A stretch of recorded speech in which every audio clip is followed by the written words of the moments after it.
Welcome sa SBP Profiles, kung saan ang guest ang bida, kaya walang host. Bago bumunot ng mga tanong sa ating fishbowl, humarap sa camera at magpakilala. Okay. Hello sa lahat po ng nanonood. Ako po si Maria Lourdes de la Cruz Casareo. Siguro po mas kilala nyo po sa pangalang Angelica de la Cruz dahil yun po ang pangalan na ginamit ko mula po nung ako po ay nag-artista. Pinanganak po ako at lumaki dito po sa Malabon. Nag-grade school, high school po ako sa St. James Academy bago po ako lumipat ng OB Montessori. Ang college course ko naman po ay culinary, kaya po masarap po ako magluto. At hanggang ngayon po, nag-aaral po ako, isang SEM na lang po. Matatapos ko na po ang aking political science course na itutuloy ko po sa law. May dalawa po akong anak, si Gabi, 15 years old, at si O2, 8 years old. Wala po akong anak na babae, kaya po yung kapatid ko po, si Kagawad Eric, at saka si Dayan, at saka ako si Mika, at saka si Nash. Pinipilit ko na po silang mag-baby agad-agad para magkaroon po kami ng babae po sa aming pamilya. Yan. Doon po sa mga hindi po nakakaalam, 11 taon na po akong kapitan sa Barangay Longos po, sa Malabon. Talaga pong pinili ko pong magsimula sa aking pagseserbisyo sa barangay. Kasi para sa akin, dapat magsimula ka dun sa pinakamababa na posisyon at matutunan mo lahat para kapag in the future, kung gusto mong tumaas ng posisyon, equipped ka, handa ka dun sa posisyon na gusto mong matahak. Ayan. Bunot na sa fishbowl? Okay, bunot na. Tama kayang tanong ito. Ano ang mga pangunahing programa at proyekto na nais mong isulong para sa ikabubuti ng Malabon? Ako kasi, gusto kong i-improve yung ating health sa Malabon. Kasi po, kapag maganda po ang serbisyo ng ospital natin, maganda ang serbisyo ng pagbibigay natin ng gamot sa mga nangangailangan, malaking kabawasan po yun sa poproblemahin ng mga tao. Kasi sa totoo, ang isang unexpected na gastos ng tao, yung pag nagkasakit ka. So pag maganda po yung serbisyo natin para sa mga tao, malaking tulong po yun para sa kanila. At saka gusto ko po talaga ang Malabon magkaroon po tayo ng programang libre palibing. Kung hindi po libre palibing, libre cremation po. Experience ko kasi sa pag-iikot, minsan isang buwan na, pag bumalik ako doon sa lugar na yon, nandun pa po yung namatayan. Kawawa naman yung mga ganun. Kasi syempre, di ba, namatayan ka na. Pag namatayan ka, syempre malungkot, di ba? Tapos, malungkot ka na nga, mamumroblema ka pa kung saan ka kukuha ng pera para dun sa pagburol, sa paglibing. Kaya po, isa pong gusto kong programa na magkaroon ng Malabon, yung libre palibing po o libre cremation po para sa lahat. Yan. Next bunot. Okay, next bunot.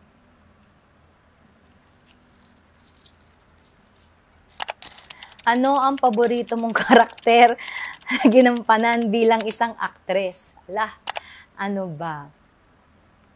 Dalawa eh. Ay, hindi, tatlo. Hindi, apat. Ang dami.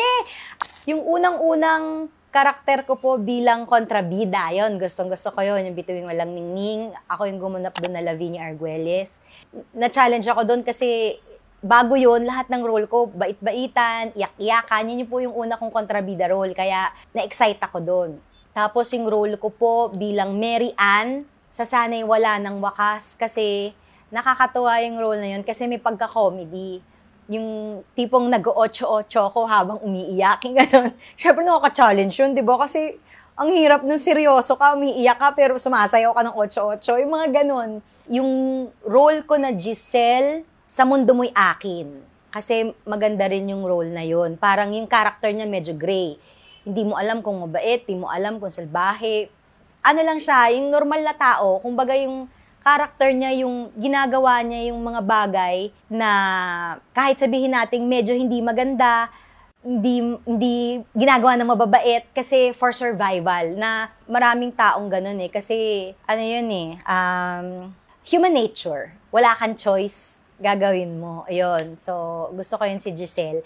At saka, gusto ko si Geneva dun sa ika-6 na utos. Kasi kahit kontrabida siya, nakakatawa siya.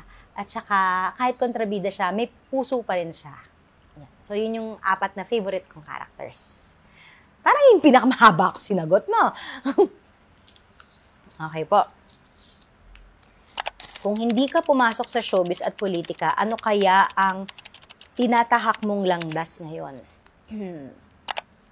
Nung bata ako, siyempre pag bata, gusto ko maging astronaut, gusto ko maging ganito, ganyan.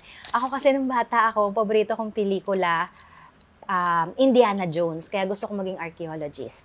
Pero kung ngayon ako tatanungin, kung halimbawa ngayon sa utak ko ngayon, babalik ako sa panahon na nag-aaral ako kung anong gusto ko pong magdoktor o hindi kaya abogado. Kaya kahit ngayon na medyo matanda na tayo, pagkatapos ko ng Pol-Sci, gusto ko pa rin ituloy yung pagloloko. Last bunot. Ang huling tanong.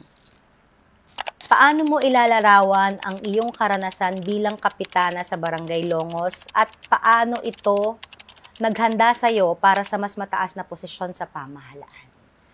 Okay,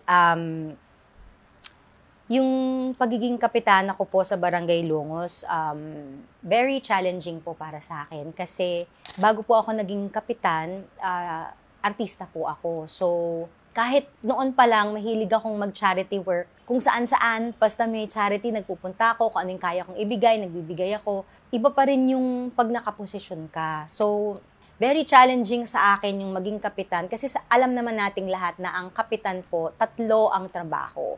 Judicial, legislative, at saka executive. So, mahirap siya kasi 3 ang kailangan mong aralin. Pag pag vice mayor ka, legislative ka, konsehal, legislative ka, mayor ka, executive ka. Ang kapitan kasi 3. So it was very, very challenging for me.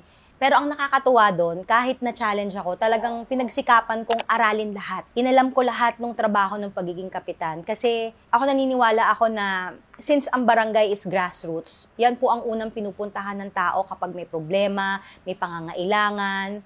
Kapag dumaan ka sa pagiging kapitan, kaya mong solusyonan lahat ng problema. Kaya po nagpapasalamat ako na 11 years naging kapitan po ako ng Lungos. Halos lahat po na experience ko na sa paglilingkod. Very thankful ako na yun po ang posisyon na napasok ko bago po ako nangarap ng higher position bilang vice mayor.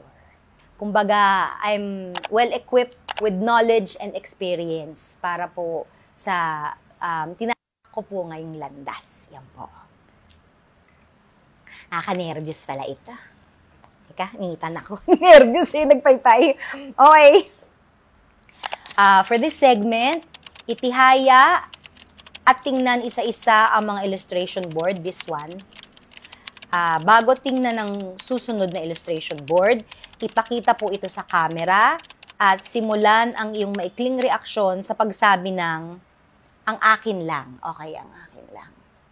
Pag ganun po ba? Ayan po. Tama?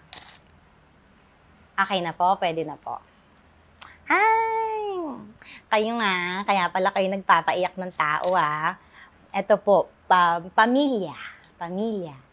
Ang wala lang dito yung 2 anak ko kasi medyo bagets pa ako nito. Ang akin lang po, ang pamilya po, pinaka-importante po yan. Kapag kasi napalaki ka ng maayos ng magulang mo, mas magiging mabuting tao ka So, sa pamilya po lahat nagsisimula. Ang pamilya po, kahit anong mangyari sa buhay mo, sila po yung talagang hindi iiwan sa'yo kahit anong mangyari. Kaya po, family is very important. And hindi lang po siya important, family is everything. Kaya po, ang pamilya po natin, dapat po mag-spend time po tayo sa kanila, pahalagahan po natin sila, at syempre ipakita po natin yung pagmamahal natin sa kanila. Okay. Tapos, next. Ay, ang Barangay Longos. Alam niyo po, yung barangay po namin, masayang-masaya po ako kapag naririnig ko po yung mga taga-ibang barangay na nakikilala ko po ngayon sa pag-iikot na sinasabi po nila na ang Barangay Longos daw ang pinakamagandang barangay sa Malabon. Masayang-masaya po ako kasi syempre ang naging posisyon ko palang kapitan. Kaya ang lahat ng achievement ko nandito po sa Barangay Longos. Kaya po, very, very happy po ako na marami pong nakakapansin sa malaking ikinaganda po ng barangay namin. Itong building po na to, ipinagawa po to ni J. Lacson Noel. Ayan, siya po ang nagpagawa. Yan po ang pinaka-bago po naming building sa Barangay Longos. Yan, proud po ako dyan kasi po, syempre po, yan po yung mga achievement ko. Next.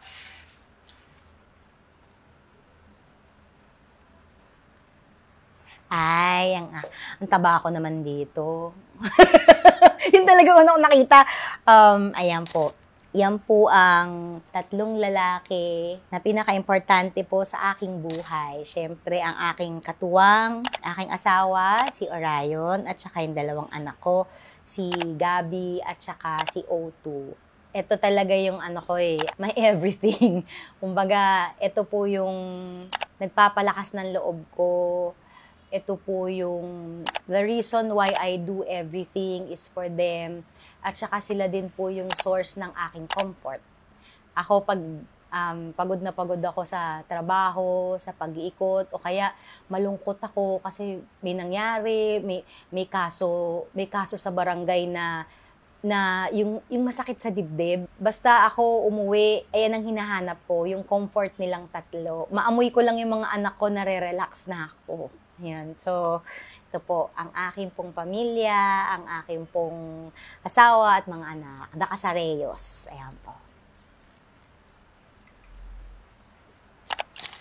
Maraming salamat po sa pagpapaunlak para po mas makilala niyo po kaming lahat mula po sa Team Serbisyong Buong Puso.